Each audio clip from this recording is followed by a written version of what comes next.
manantsitrantsitra mamerina ako ny zavatra nytenen'ny pasteur Tojo ihany koa hoe tena mahatsiaro ambavaka antsika foana izy a nandefa SMS mihitsy moa izy hoe mba tena zadino miteny an'izay dia tena mba teneniko ilay izy hoe izay tena mahatsiaro ambavaka antsika foana izy a amin'ny fiangonana dia tena miaraka amintsika eto a ny fanahy masina miaraka aminazy ihany koa dia raha ihany ny fanahy dia miasa any aminazy fa miasa eto amintsika ihany koa dia isaorana ny tompo tsy mora foana ny mitory ohatran'izao tena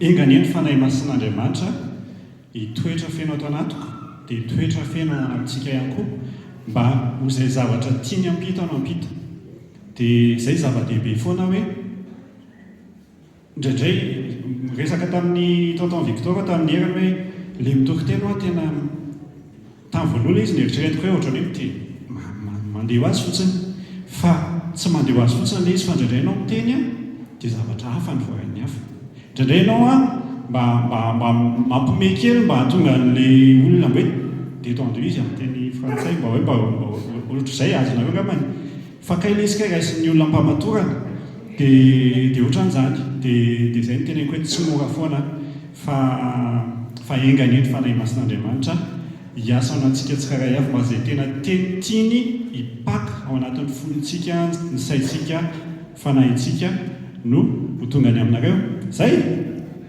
dia indrindra koa moa zavatra ho zaraiko androany tena zavatra amantoana ny tsy azoko tao baiboly dia rehefa mamaky an'ilay izy dia vakiako fotsiny dia raisiko hoe famarinana zany eo ambadika izay a dia izay fa tsy azoko ilay izy indraindray dia tena mivavaka tamin'ny tompo aho hoe mba ataovy mazava aminay tompo dia engany mba mazava amintsika ity tenin'Andriamanitra izay ho zarainy ity a momba ny fanoharana ray nataon'i Jesosy izy ity ao amin'ny Luka 4:11 dia ndao iarahantsika mamaky Luka 4:11 ka hatramin'ny 7:11 fanoharana ny amin'ilay mpitandrom-pananana tsy marina Luka 4:11 ny aniny voalohany ka hatramin'ny 7:11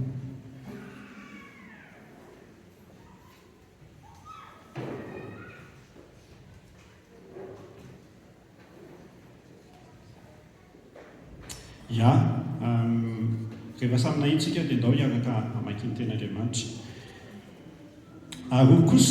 Aroa koa Jesosy tamin'ny mpianatra nisy olona manan-karena anankiray nanana mitandrina amin'ny fananany ary ilay iny dia nampangain'olona tamin'ny fanandaniny fananany ary nampaka azy izy ka nanao taminy hoe ahoana izao fandrenesako anao izao mamoany amin'ny fitandremanao ny fananako fa tsy mahazo mitandrina ny fananako intsony ianao ary ilay mpitandrina ny fananana nanao anakapo hoe inona angeno ataoko fa isaoran'ny tompoko amin'ny fitandremana ny fanananao ny miasa tany tsy trasy ny aiko ny mangataka mamenatra fantatro izay ataoko mba hisy andray ahy ao an-tranony rehefa voaisotra amin'ny fitandremana ny fanananao dia ny antso izay rehetra nitrosa tamin'ny tompony izy ankao aminy ka nanao tamin'ny voalohany hoe hoatrinona nitrosan'ny tompoko aminao ary hoy io diloilo injato amin'ny famarana dia hoy izy taminy inty raiso ny taratasinao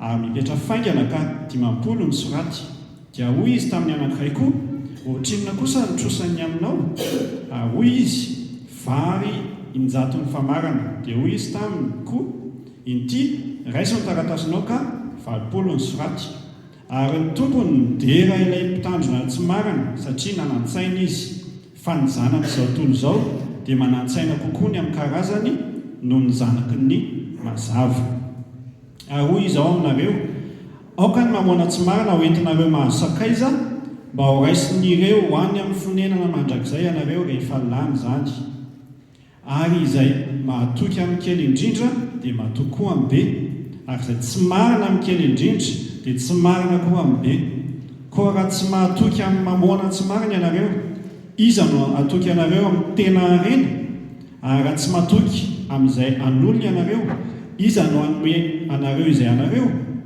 tsy misy mpanompo mahay manompo tompo roa fa ny anankiray ho alany ary ny anankiray ho tingy, na ny anankiray ombany ary ny anankiray ho amavony. Tsy mahay manompo an'Andriamanitra sy mamboana ianareo. Izay no angalantsika fampianarana antsika mifampizara androany.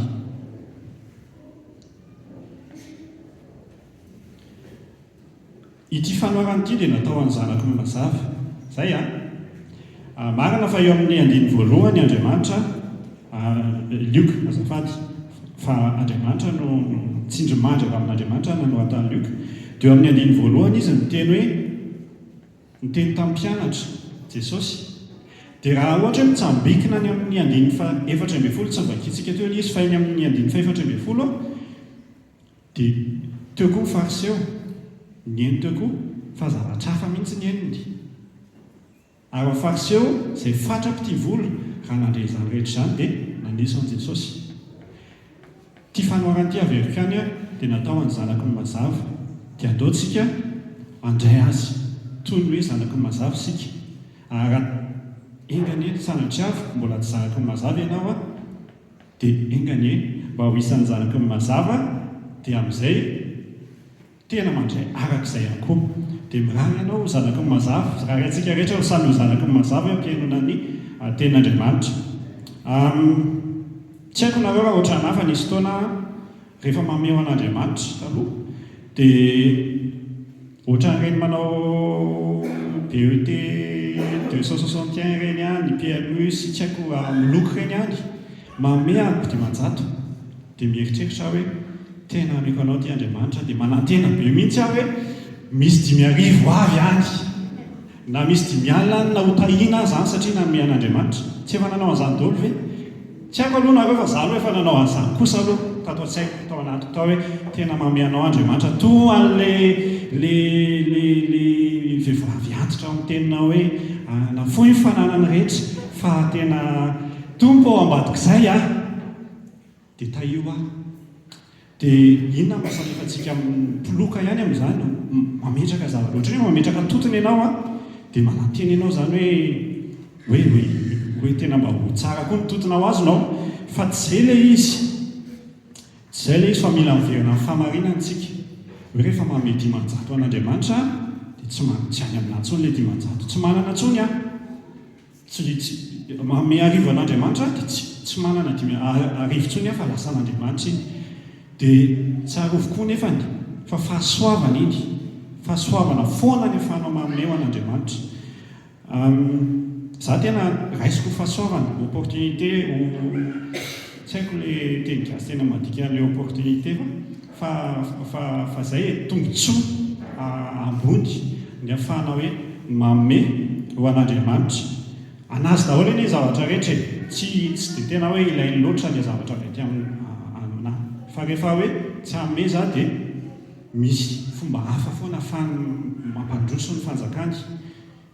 Raha ohatra tsy hikikireo izy mahatsiaro ny ankizy kely dia ny vato ny antsoantso. Misy fotoana ny goaika raha avelany mamelona ny mpanompony rehefa ilainy izany dia izay hoe raiso ho tombontsoa foana ny mameo an'Andriamanitra. Dia raiso ho fahasoavana foana ny mameo an'Andriamanitra. Teboka anankiroa ihany no jerentsika amin'ny fizarana androany. Ny teboka voalohany dia hoe mpitandrim-pananana tsy marana. Mpitandrim-pananana tsy marana. Ty fanoarana nataon'i Jesosy ity jerentsika aloha ny eo amin'ny tapany voalohany 1:9 ka hatramin'ny 7 dia zavatra iainana amin'ny fiainantsika andavanandro. Raiso amin'izay mihitsy ilay izy hoe fiainana andavanandro ny amin'izany hoe mpitandrim-panana tsy marana izany. Dia na za na ianao na ny olona indrindra moa izany ny olona manodidina antsika dia tena feno kolokolo ny fiainana. Samy mitady izay mba mahasoa anazy, samy mijery hoe ahoana no hamelomako ny vady aman-janako. Samy izay feno an'izany eto amin'izao tontolo izao. Dia rehefa miresaka isika hoe mpitandrim-pananana aloha dia aloha zavaina keliny amin'izay hoe ahoana marina moa zany zany hoe misy olona zany ve dia hoe tia ny fananako dia fa tena misy zany hatramin'izay ka hatramin'izao rehefa mahitinareo reny ohatra hoe mpilalao sary mihetsika mampidi-bola be izy na mpanao fanatanjahantena mpihira na olon-tsotra fotsiny zao ary manana harem-be izy dia betsaka amin'izy ireny no mampiasa olona hitandrina ny fananany. Izy mifantoka amin'ny filalaovana sary mihetsika, izy mifantoka amin'ny fanaovana baolina, izy mifantoka amin'ny hira sy ny tsy fantatro dia olona hafa satria izy tsy mahay mampitombo an'io dia olona hafa no ampiasainy ampitombo ny fananany. Tanjona zany amin'izay dia ahoana ampitombo an'ilay fananana. Fa le mpitandrina tsy marina resantsika teto tsy izay no nataony dia raiso amin'izay aloha zany hoe tena misy ny olona hatramin'izao natao hitandrom-pananana ary tsika rehetra dia nataon'Andriamanitra ho mpitandrom-pananana daholo. Fa marina sa tsy marina izay no jerentsika. Tontolo samihafa no voaresaka eto amin'ity fanoarana ity, tena tsy mitovy fa nefany tena misy ifandraisany. Samy misy mpitandrom-pananana eto, ray zanaky ny mazava, ray ilay mpitandrom-pananana tsy marina. Samy miresaka harena eto amin'ity fanoarana nataon'Andriamanitra ity, fa na ny harena izay resahana eto ara dia samy hafa. Dia ho jerentsika aloha izay tapany voalohany izay ny eo amin'ny andininy voalohany ka hatramin'ny fahavalo.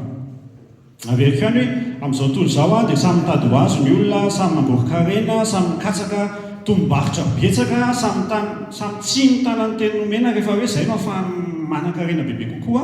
Betsaka ny olona ao anatin'izany, indrindra moa amin'izao vanim-potoana ankehitriny izao dia tena betsaka mihitsy hoe tia kely manome kely mba ahazona betsaka, mitady tombobarotra faran'izay betsaka azo atao ao anatin'ny varotra atao dia izay ndrisy moa efa izay izao tontolo izao. Dia eo amin'ny andiny voalohany averintsika kely ihany hoe miteny ho amin'ny mpianatra Jesosy eto. Ny mpianatra no nitenenany, mpianatra zany no tokony handray an'ity fanoarana ity dia engany isika sena koa ho toy izany koa samy mpianatry Kristy.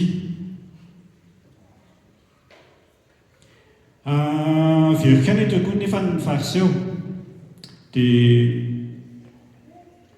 amin'izao tontolo izao eo amin'izao tontolo izao dia be dia be ny olona mandray an'io fanoarana io, sy ny fanoarana ny amin'ny talenta, ny zavatra rehetra ao Baiboly ahodiny mba hampitombo ny hareny. Betsaka ny boky misy best-seller mihitsy zany hoe be mpividy indrindra avy amin'ny fampianarany Baiboly ny andraisan'ny zavatra hoe izao atao raha te hitombo fananana nareo ampiasao ny talenta sy ny sisa sy ny sisa. Tsy ao ambadika ilay izy nefa ny filazantsara fa ny tanjony dia ampianatra ny olona fotsiny hanan-karena hoe izao atao mba hanan-karena. Dia indrisy nisy fotoana izay mifananiany dia ndoranga any any ty fa sao dia raisinareo mpamatorana eo ndoranga na fiangonana tsika efa mahay an'ilay hoe omeo ny tompony renao rehetra ataova ny fahafolo-karena sy ny sisa tsika efa mahay mitendry, tsika efa mahay an'izao zao vitatsika io vetivety dia vita mibizina fiangonana dia hanan-karena sika any any zany. Fa tena misy nefany tsy manao an'izany ho any any dia engany mba tsy tsika no hanao an'izany ho ampamatorana fa tena ho mpitandrom-pananana zanaky ny mazava. Nampaingan'ny olona tamin'ny tompony ty mpitandrom-pananana voasoratra eto ity amin'ny andiny voalohany sy faharoa. Nampangaina fa nandany ny fananany rehetra, tsy ny rehetra moa zany fa nandany ny fananany. Mampatsiahy antsika ny tantaran'izy zany eo amin'ny raha miverina amin'ny toko fa 5 dia tantaran'izy any ao zanak'Adala.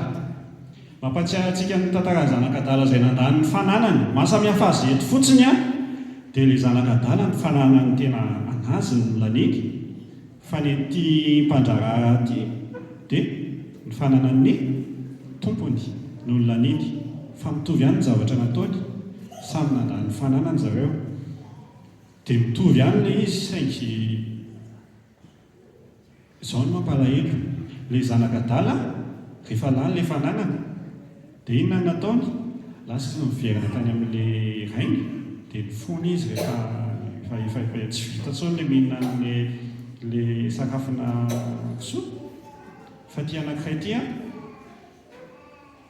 tsy hinana nyeritreritra an'izany mihitsy hoe hifona enganetsika mba mety hoe manao fahadisoana daholo amin'ny fitandremana ny fananana izay apetraka Andriamanitra amintsika fa enganetsika mba tsy hotoan'ity mpitandrom-pananana ity ka hoe tsy anaiky ho diso na hoe fa eny e diso afa tsy maninona fa hovaina indray niketrika engany mba tsy hotsika ny anao an'izany eo amin'ny andiny faharoa izy dia lazain'ny tompony hoe mamoa ny amin'ny fitandremanao ny fananako fa tsy mahazo mitandrina ny fananako intsony ianao ho avy ny andro izay anaovana antsika hitenenan'Andriamanitra antsika an'izany ihany koa hampamoahana antsika ny fananana izay nasainy mitandremantsika efa vonina amin'izany ve ianao ndao tsika samy vonina ny amin'izany raha ohatra te andalina bebe koa ny amin'izay dia afaka mijery ny fanoharana ny amin'ny talenta ao amin'ny Matio-tsika 9:20 andiny fefatra ambin'ny folo ka hatramin'ny fahatelopolo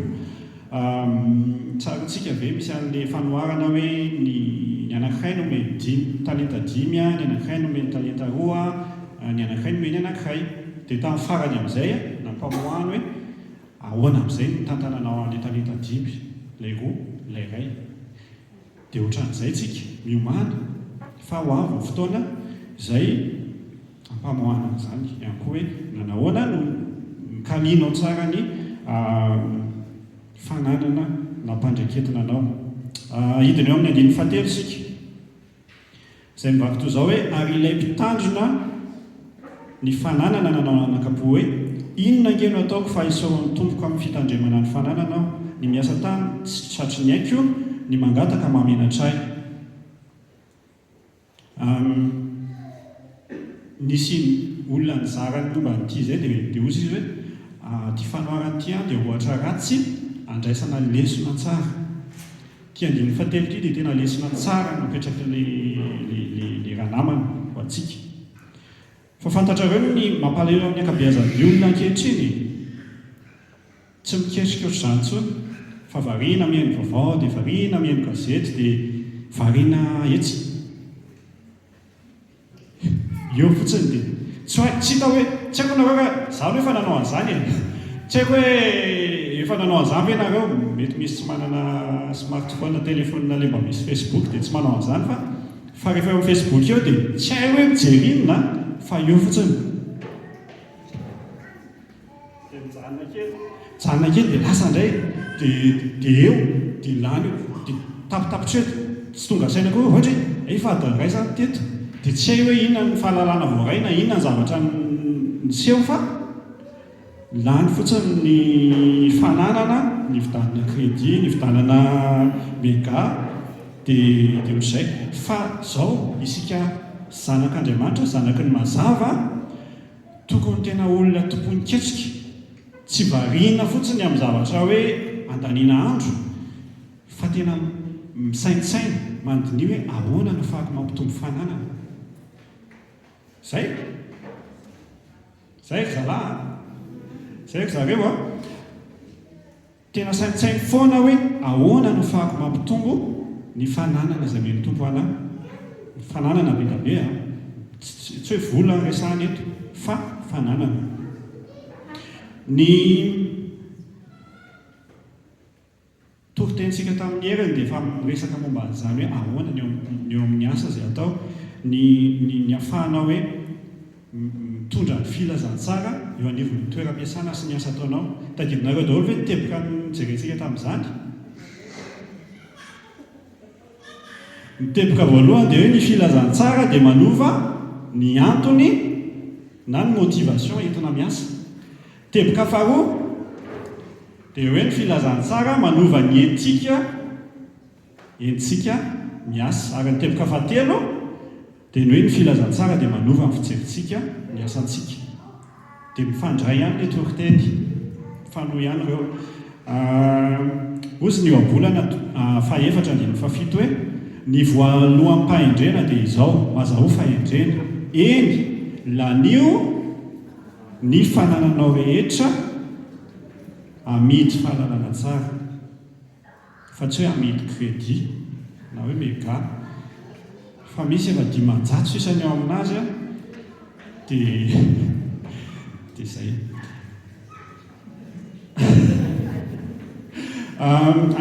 vakitsika ny andininy faefatra ka hatramin'ny fafito amin'ilay tenin'Andriamanitra fantatro izay ataoko mba hisy handray ahy ho ao an-tranony rehefa voaiso amin'ny fitandremana amin'ny fanananao dia ny andro izay rehetra nitsosa tamin'ny tompony izy ka nanao nakao aminy mba hakao aminy ka nanao tamin'ny voalohany hoe ohatrinona nitrosan'ny tompoko aminao ahoy io dia lolonjato ny famarana dia hoy izy taminy koa inty raiso ny taratasinao ary mipetra faingana ka 50 ny soraty dia hoy izy tamin'ny anankiray koa ohatrinona nitrosa aminao dia hoy izy vary injato ny famarana dia hoy izy taminy koa inty raiso ny taratasinao ka 20 ny soraty ie satria mbola resan'le tompo ny fananany ty mpitandrina ny fananany ty hoe ampoamoany ianao a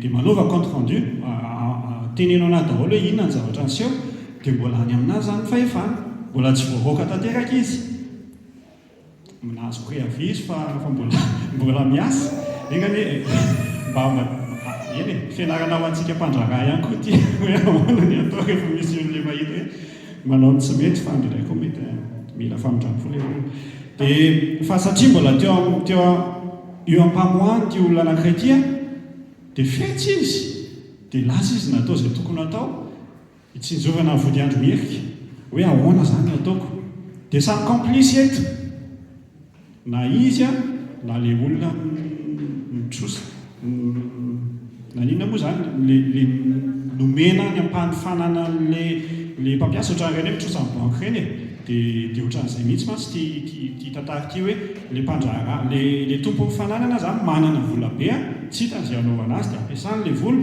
dia hoe mena kely ihany na hafany mamboly mena kely ihany na hafany manangana vakotra sisa fa tambon'izay a dia mila mamerina le volany indramina na le arenany indramina miaraka amin'ny zanaboly dia iny zanaboly iny amin'izay miketriketrehan'le mpitandrina tsy marana hoe ahoana anesorana kely zany le zanaboly mba amin'izay mba falifaly le olona dia teo ihany izay fanarahana avy eo dia izay no mahatonga le tompo-mpananany eto tsy tonga dia hoe niantso polisy hoe satria le zanabolany voakitika dia tsy haiko nareo raha efa niditra tany amin'ireny mpivarotra karana indrindraindrindra moa manao an'izany dia manantona le mpivarotra manantona le mpivarotra manantona anao hoe manontany ianao ohatrina vidin'io dia valo hetsy ozy izy ohatra dia ao atao fito hetsy a mety hoe zany dia andraso firesaka patron a dia hitanao ihany izay anaovana ana rehefa eo any zany fanao zareo hoe dia ohatran'izany ty zavatra ty izay ny ataoko hoe zavatra iainantsika amin'ny fiainana andavanandro le fanoharana eto fa tsy hoe zavatra aza raisina tena hoe maniditsidina be zany fa tena hoe fiainantsika le izy dia avy eo hoe rehefa vita dia hitanao izay anaovana ana dia tena zany ny tontolo misy atsika dia hitan'le karanany hitan'le tompon'le fivarotana le hoe iny fa misy mandeha fa tsy mampanina anazy satria efa azony le fito hetsy izay tena vidin'letana dia ohatr'izay indrisy ohatr'izay zava-misy eto amin'ity zao tontolo zao ity fa osikosy Paul tamin'ny Timoty ao amin'ny Timoty voalohany toko fahaenina ny fahasivy mbola mamaky tenin'Andriamanitra isan'andro daholo ve tsika rehetra satria mivakena tamin'ity herinandro ity io a Timoty voalohany a toko fahaenina ny fahasivy hoe ary izay tahanan-karena dia latsaka amin'ny fakapanahy sy ny fandrika ary ny filana maro tsy misy antony sady mandratra izay mandetika ny olona ao amin'ny fandiganana sy ny fahaverezana tandremo sao dia tanan-karena ianao fa zay ony mifandrika ho an'ny tanan-karena. Eo amin'ny andininy fahavalo amin'ity Luka 4:fahenina dia hoy izy hoe fa ny zanak'izao tontolo izao dia manan-tsaina kokoa ny amin'ny karazany noho ny zanaky ny mazava. Tsy maharitsy azo kely hoe ny amin'ny karazany teo dia jeridika teny hafa dia tiany tenena amin'ileo ny amin'ny karazany hoe ny amin'izy samy izy, fa tsy hoe karazany hoe inona kory fa zay hoe zanak'izao tontolo izao amin'izy samy izy dia manan-tsaina kokoa ny amin'ny noho ny zanaky ny mazava. Mitsinjo ny vody andro miarika kokoa, manomana no avy ampamatorana kokoa, manao izay fomba rehetra hanangonan-karena kokoa, tsy mety voky mihitsy zanak'izao tontolo izao fa te-hanana manana izany na ny anisan'ny ohatrany hoe mampalahelo ana amin'ny orinasy, ny ankabeazan'ny orinasy, mba tsy tenenako hoe ny zato isan-jaton'ny orinasy. Eny nanenay moa izany ohatr' izany le mampiasa anay hoe mahazo 100 000 ariary amin'ity taon'ity, amin'ny herintaona zany mila miakatra 120 000 ariary indray ny objectif, tsy zany dia tsisy hoe fa maninona fa te hanangona mihoatra foana, efa tsy mahavita intsony le inona moa zany matière première, mbola iny ihany raha olombelona fa hoe mila mamboly mihoatra, mila atao mihoatra, mila manana sompotra, mila dia ozy ny misy hojerentsika rehefa hoe le fanoharana ny amin'ilay tadidina hoe le olona anankiray izay tenen'i Jesosy hoe nanana sangeza be izy dia ozy hoe inona re zany ny ataoko, hitako ny ataoko dia amboatra sompotra dia ho ataoko ao daholo, amprimiko ao dia amin'izay ao avy fotoana anankiray izay ahafahako miteny amin'ny fanahiko hoe fanahiko efa nanangona be dia be ianao amin'izay makaina amin'izay, mifalia amin'izay, ataovy amin'izay izay tianao atao. Fa amin'ny fotoana anankiray rehefa ilain'ny tompo aminao ilay fanananao dia tsisy intsony. Misy ohatra tena marina ny amin'io, misy fandarana anankiray izay jereko dia misy tsy haiko rehefa nafantatra ny tantaran'ity olona raiky ianao, misy japonais anankiray izay mania de l'immobilier, izany hoe manana trano tena amanjatony maro, le trano be ireny. Dia inona ozy nareo ny trano? Maty izy 2014 izay raha tsy iso amin'ny maty. Dia tsy manana mpandova izy. Dia inona ny hafaran'ilay trano be? Ny ankabeazany? Simba, tsisy mipetraka, fotika. Ao anatin'ilay trano tena hoe fananana tsy gaga fotsiny ianao hoe tableau le lafo vidy be ireny, piano, feno arembe fa potipotika fotsiny. Izany ny hafarana rehefa hoe anangona dia tsy hay hoe ho atao inona fa dia angonina fotsiny aloha dia engany mba tsy ho hanao izany tsika. Fa zao koa nefany betsaka amintsika kristianina no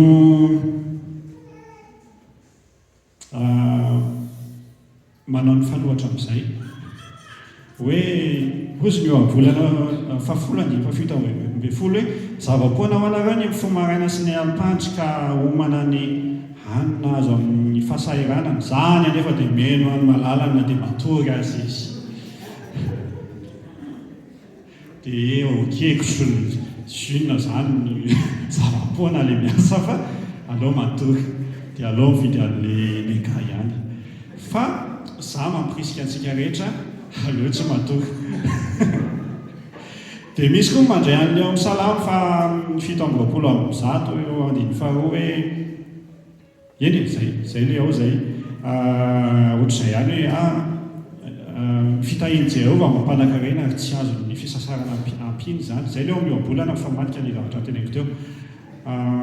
Dia zay ny eritreretintsika hoe ko zay zaniko lozany mipetrapetraka dia lasa raisitsika amin'ny akamoana ny fivavahana amin'Andriamanitra. Tena betsaka ny kristiana ohatran'izany hoe manantena hoe za Andriamanitra ane mamelona dia za tena ato dia za kosa ane mivavaka dia za dia ao an-trano ianao dia ao fa tena mampirisika antsika indrindra isika tanora na dia mbola tsy miasa azy ianao dia niasanao dia mianatra dia na vakansa izao dia mba mijereva ihany hoe inona ireny zavatra mba afaka hoe afahako mampitombo ny talenta, mampitombo ny fahalalana, mampitombo ny zavatra efa nomen'Andriamanitra anandray atao an-tsaiko ato amin'izao hoe sao dia mba misy zavatra tokony atao ahafahana mitombo ao anatin'izany fa tsy hoe fialan-tsasatra ilay izy ekeko fa indraindray ilaina ihany izany ahafahana mitombo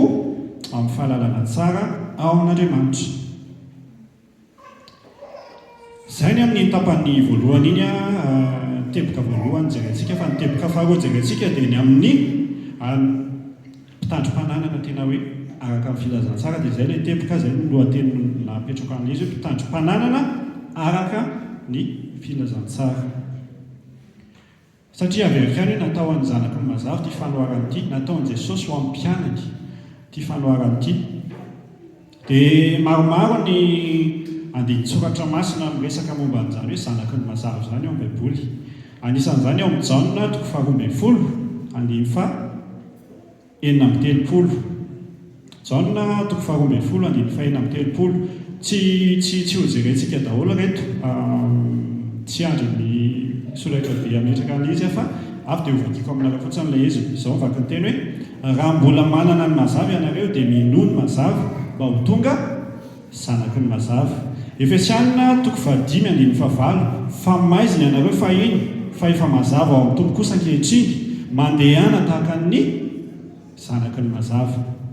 Tesalonanina 2:5 fa ianareo rehetra dia zanaky ny mazava sy zanaky ny andro, tsy an'ny alina na ny maizina isika. Ary misy an'ity ten'Andriamanitra ity izay famerimerintsika foana ao Matthieu 5:4 hoe ianareo no fahazavan'izao tontolo izao. Ry zanaky ny mazava manao ahoana ny fitandremanareo ny harena petrak'Andriamanitra eo anoloanareo, eo anoloanao. Ny harena tsy voatery hoe vola fa ny fahasalamana dia harena, ny ankohonana anananao dia harena, ny talenta anananao dia harena, ny famonjena nyraisinao tao amin'ny Kristy dia harena be, tsy misy ohatr'izany. Ny filazantsara dia harena. Ahoana ny ampiasanao an'ireny?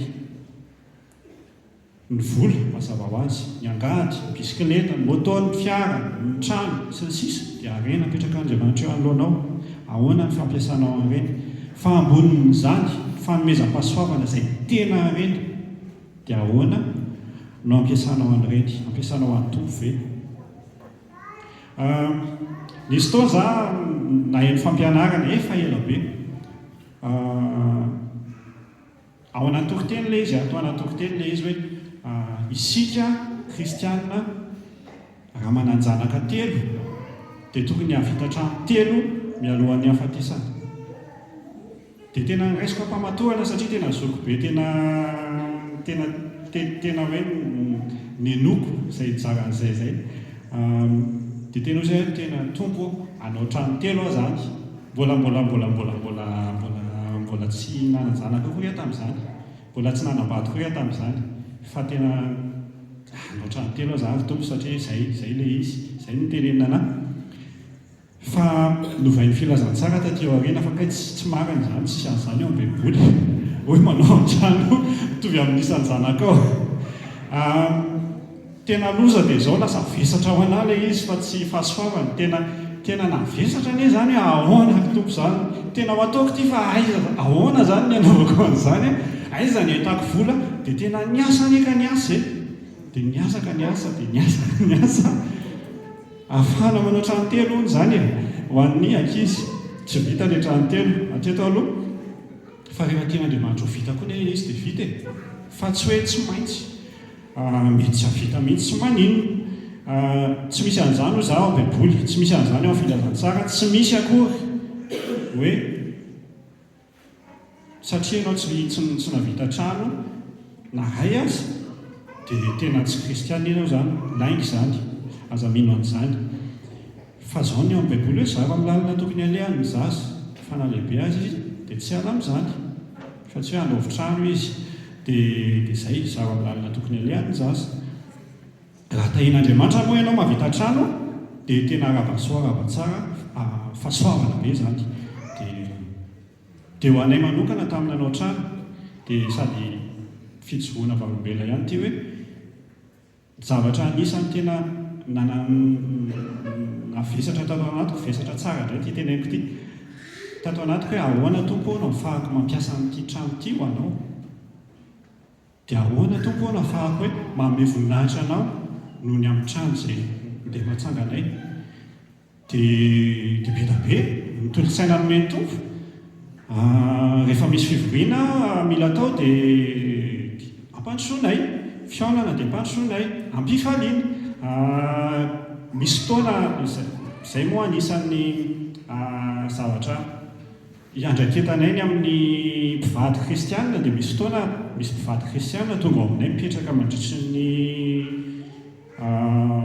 andro maromaro mihitsy fa tsy vitany hoe ray alina dia ao dia miaraka eo dia mifanangana eo dia mifanoro hevitra eo dia ampiasaina eo an'ny tompo ilay trano dia izay eritreretana hoe ahoana no ahafahanao mampiasa zavatra eo ampilatananao ahafahanao mitombo harena amin'ny Kristy satria izay zava-dehibe anomezan'Andriamanitra harena ho anao ahafahanao mampiasa an'izy ho azy ihany tsaro fampitandrom-pananana avokoa tsika rehetra eo amin'ny andininy fahasivy amin'ny ty tenin'Andriamanitra ty Luka 9:40 dia toy izao mivaka ny teny hoe ahoy izao aminareo aoka ny mamoana tsy marina hoentinareo mahazo sakaiza mba ho raisin'ireo ho any amin'ny fonenana mandrakizay anareo rehefa lany zany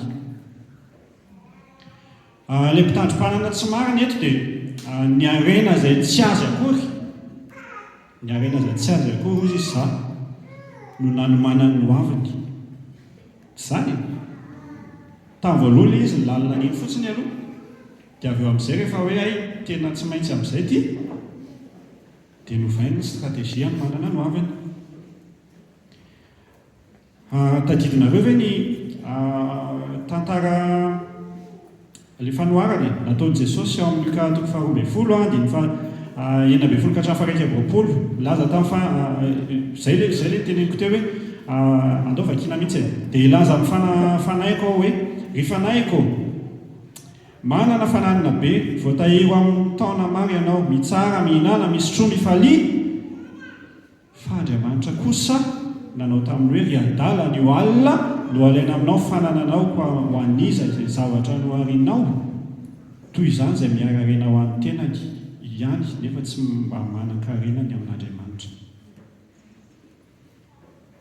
raha izao tontolo izao izay ratsy manao ny fomba rehetra nanona-karena ho an'ny hoaviny voafetra ahoana kosa ianao no hoavinao tsy voafetra mba manano-karena ho an'izany hoe ianao tena za tena raisiko hoe tombotsoa verikany le teny frantsay mahafinaritra be hoe privilège opportunité tombotsoa tena tsy misy ohatr' izany no hoe ahafahanao manano-karena ho any an-danitra ny eto an-tany voafetra fa ny any an-danitra maharitra mandrakizay dia Andriamanitra mamelanao hanano-karena ho any amin'izany mahafinaritra ny Andriamanitra tsy hoe any ianao vao hoe ahoana amin'izay zany ty fa any ianao efa manana harena mipetraka raha toa ka niary ianao ty an-tany ho any izany ary izay ny ataoko hoe paralele fifandraisan'le fanoharana ny andiny voalohany ka hatramin'ny fahavalo sy ny andiny fahasivy midina ny andiny voalohany ka hatramin'ny fahavalo miteny izy hoe zao ny amin'izao tontolo izao mampiasa ny harenany izy miketrika izy ahafahany hoe mitombo harena ahafahany hoe mandraharaha hijerena ny vodiandrimerika fa ianao kristianina koa mampiasa ny harena nananao ahafahanao mijery ny mandrakizainao izay le zavatra tena votoanto-kevitra lehibe ao anatin'ity fanoharana ity dia ampiasao ny harenan'izao tontolo izao ny vola izay misy kalalao sy rafesina manimba hiantohana ny mandrak'izainao mividiana namana ho an'ny fanjakan'Andriamanitra averikany ny zanaky ny mazava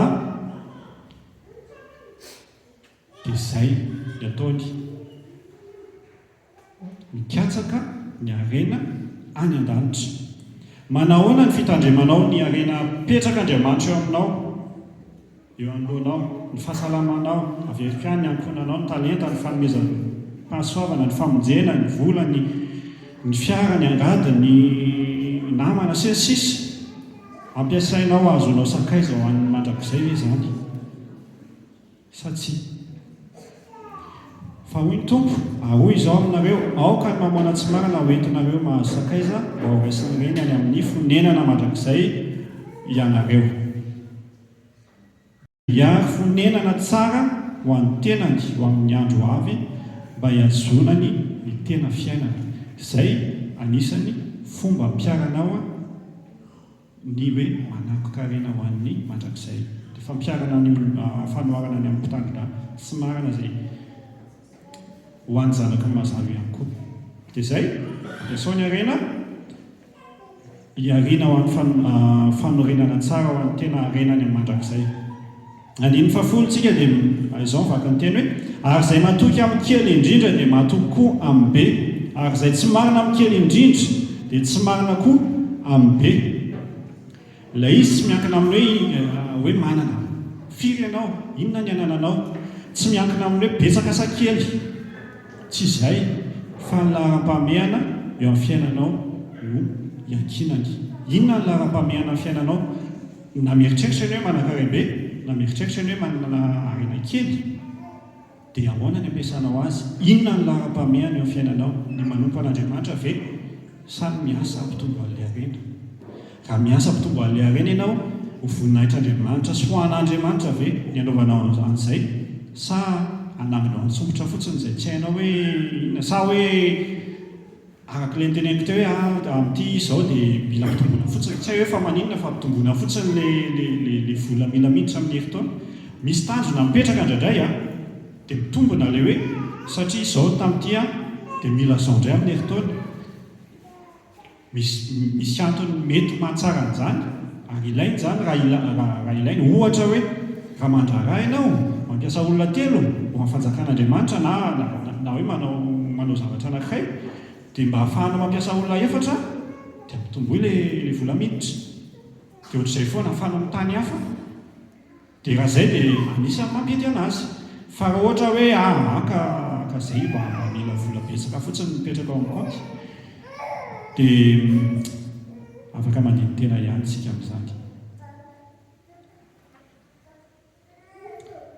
Andiny fahaika ambin'ny folo, koa raha tsy matoky amin'ny mamoana tsy marina ianareo, iza no atoky anareo ny amin'ny tena arena? Inona moa ny tena arena? Angina betsaka izany. Ao daholo ve aloha? Mbola ao daholo? Inona ny tena arena? Ho raisin'ny olona ve ny filazantsara raha ianao manodina vola? Ohatra, ianao zany mitovy filazantsara fa ianao aty ambadika aty mibizina ratsy. Aleo ampiko hoe ratsy satria mibizina tsy voatery eny tsy haiko aloha izay. Dia misy olona tena ohatr'izany ratsy, tena mpitofy filazantsara fa tena mpibizina ihany koa. Dia rehefa mitovy ve ianao dia mieritreritra hoe miaino ilay olona. Dia tena arena ve raisinao anatin'izany?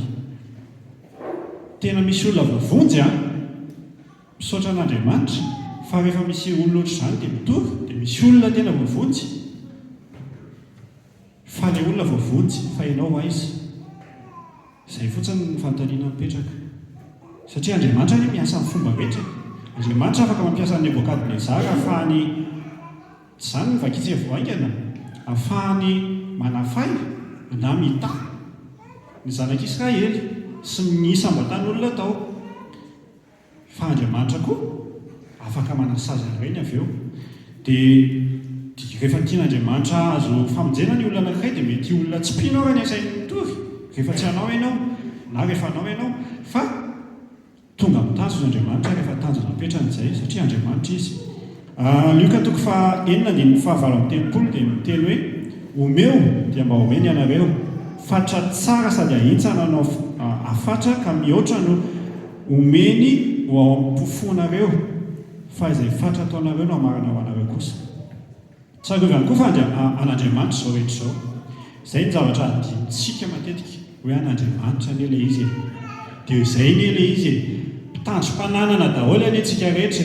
Ianao fa mieritreritra hoe manana fiara amin'ny fotoana anankiray izay tian'Andriamanitra ny esorana an'iny aminao, tsy ary ny eritreritra ao koa fa tsy ohatsony iny. Na hoe manana 5 alina, mandeha tsy ianao dia indraindray tonga saina tampoka fa laseza ilay 5 alina teo. Latsaka ilay izy na nisy nakany. Tsy anao iny, fa an'Andriamanitra iny fa asainy tandremanao araka ny mazavanao. Dia tsara ho foana izay. Misy ten'Andriamanitra amin'ny tantara voalohany, toko 820 Davida nanavatra amin'ity hoe anao Jehovah ny fahalebiazana sy ny hery sy ny voninahitra sy ny famirapiratana ary ny fiandrianana dia izay rehetra ny an-danitra sy aty an-tany. Anao ny fanjakana Jehovah ary anao ny fisandratana olohany ambonin'izy rehetra. An'Andriamanitra ny zavatra rehetra.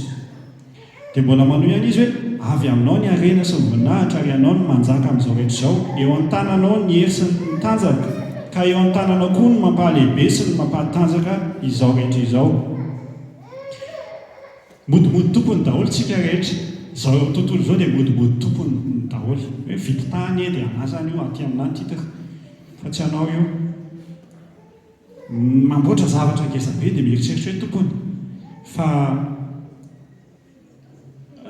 mpitandrina ilay fananany ianao fa tsy tompony, fa an'Andriamanitra ny tany sy izay rehetra eo aminy. Dia tsara ho foana izay rehefa mba mividy zavatra ho an'ny tompo indray aza zao. Ampiasaiko an'ny tompo ve ilay izy satsia fantandremany koa amin'ny resaka amin'ny trano aty eo. Fa satria ianao mpitandrom-pananana zanaka ny mazava dia tena tandremanao akany tokon'ilay izy ve ilay izy. Dia ny olona tokony hiditra ao no avelanao hiditra ao. Sa indraindray mety misy olona tsy tokony hiditra ao dia ampidiranao. Fa mety ho voafoaka ao anatin'ny draim-pimaso ny harena anananao. Rehefa tsy hainao ny mitandrina ilay fananana, mandray rosana ilay izy. Ampiasanao amin'ny fanjakan'ny lanitra fa tandremanao koa ilay fananana. Satria ianao mpitandrom-pananana. Mba tsy ho rava, mba tsy ho simba, mba tsy ho potika ilay fananana dia mila mitandrina koa ianao.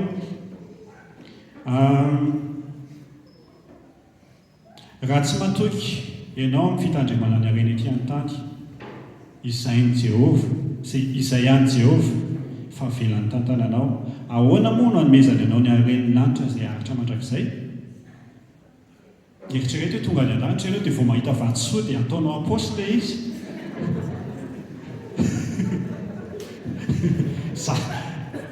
Metsika fa ohatr'izany anie ilay izy fa ety an-tany.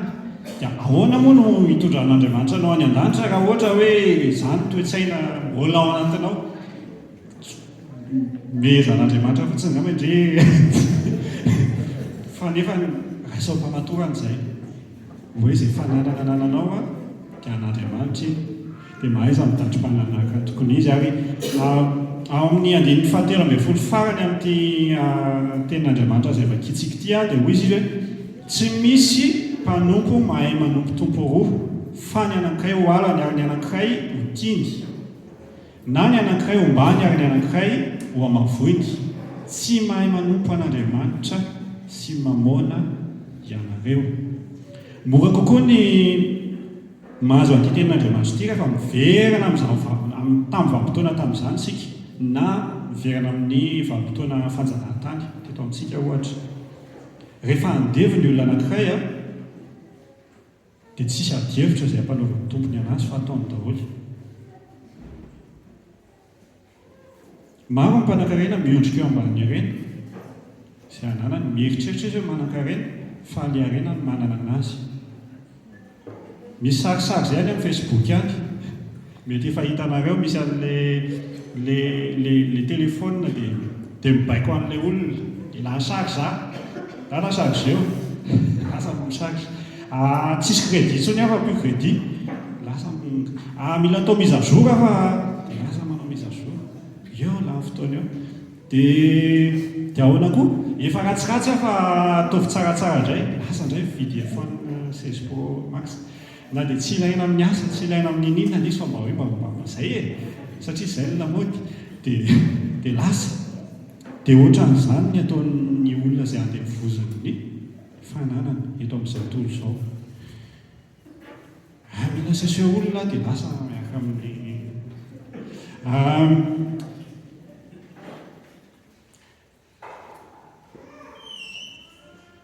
dia ozy ilay arena hoe mila miala sasatra, tany ianao miala sasatra fa mila seo olona dia lasa miala sasatra. Efa abonnement mihitsy ny fialan'ny sasatra isaky ny fin de semaine. Tsy ratsy akoa fa miala sasatra fa tena fotoanan'izany izao dia dana miala sasatra rehefa tokony miala sasatra. Ahafahanao manovoery ao amin'ny tompo, izay ahafahanao makapahana indray amin'ny asa fanompoana izay mila atao, fa mety hoe ahafahanao mitory amin'izay olona any ampialana sasatra any ihany koa ilay izy nefa dia ry Natasha zao miala sasatra fa dia antsona mihira dia mihira dia izay ilay izy.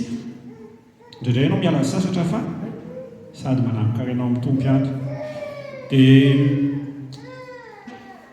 averika any hoe laharam-pahamehana aminao ve rehefa miresaka an'izay tsika mamoana sy tsy marina sy ny tena harena. Laharam-pahamehana aminao ve dia ny fitadiavana vola sy harena, sa ny laharam-pahamehana aminao dia ny mity an'Andriamanitra. Dia izay fotsiny ny fanontaniana apetrao anatinao, ahafahanao mandinika tsara izay hoe iza tena tompoinao.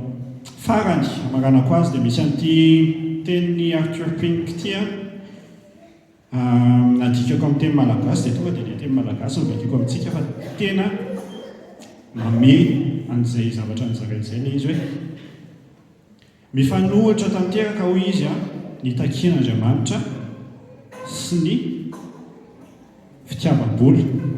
Mifanohitra tanteraka ny takian'Andriamanitra sy ny fitiavam-boly rehefa raisina izany hoe Andriamanitra sy mamoana tsy marina.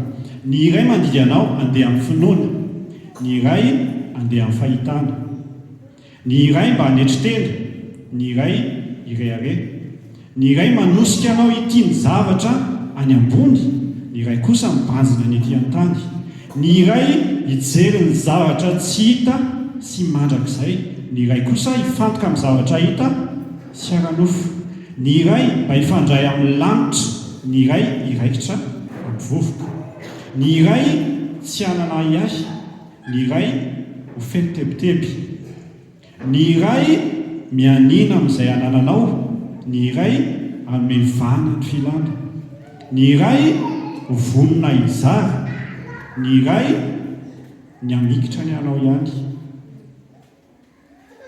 ny iray mijery no an'ny hafa, ny iray mijery ny an'ny tena, ny iray mikatsaka fahasambarana ao amin'ny mpamorana, ny iray mba hitady fahasambarana ao amin'ny voahary. Tsy mazava ve izany? Tsy misy manompotompo roa, tsy misy mahavita an'izany. Fa na ianao manompo an'Andriamanitra, na ianao manompo ny mamoana tsy marina. Daontsika iara hitsangana. Dia izao hoe ny antony hanomezan'Andriamanitra antsika harena averika any, na kely na betsaka ilay heverinao faharenana anao, ny antony hanomezanao an'Andriamanitra anao izany dia ny hahafahanao mividy izay tena harena any an-danitra. Dia toy izay ny olona nolazain'i Jesosy hoe namaritra ny hareny rehetra izy hividianana an'ilay tany fantany fa misy volamena sy vatosoa. Misy an'izay fanoaran'izay nataon'i Jesosy. Dia andaontsika tena olona hifantoka sy hikatsaka ny harena any an-danitra eo amin'ny fiainantsika. Iaraka hivavaka. Andriamanitra, misaotra ny amin'ny teny menao anay tamin'ity androany ity, misaotra ny amin'ny fetezanao fanahy masina mbola hoe izara, ampafantatra anay ny fahalalana tsara ao aminao, ahafahanay mitombo amin'ny fahalalana anao Kristy, ahafahanay manana fitondran-tena mendrika anao eto amin'ity zao tontolo izao ity, manoloana ny fandraharana ataonay, manoloana ny fianarana ataonay, manoloana ny asa ataonay, manoloana ny fiainanay andavanandro rehetra mihitsy. Dia ampianary izay mba ho zanaky ny mazava anatin'ireny rehetra ireny, ka mikasa ny harena izay menao ho amin'ny fampandrosoana ny fanjakanao, ary ihany koa anangonanay harena ho any amin'ny mandrakizay izay toeran'ny olona efa nanolo tena ho anao. Dia misaotra anao Tompo ny amin'ny fiainao nao nivavakay saotrany amin'ny fanahy masinao izay fantatro fa miasa ao anatinay ampamoa ny teny rehetra izay nampita ao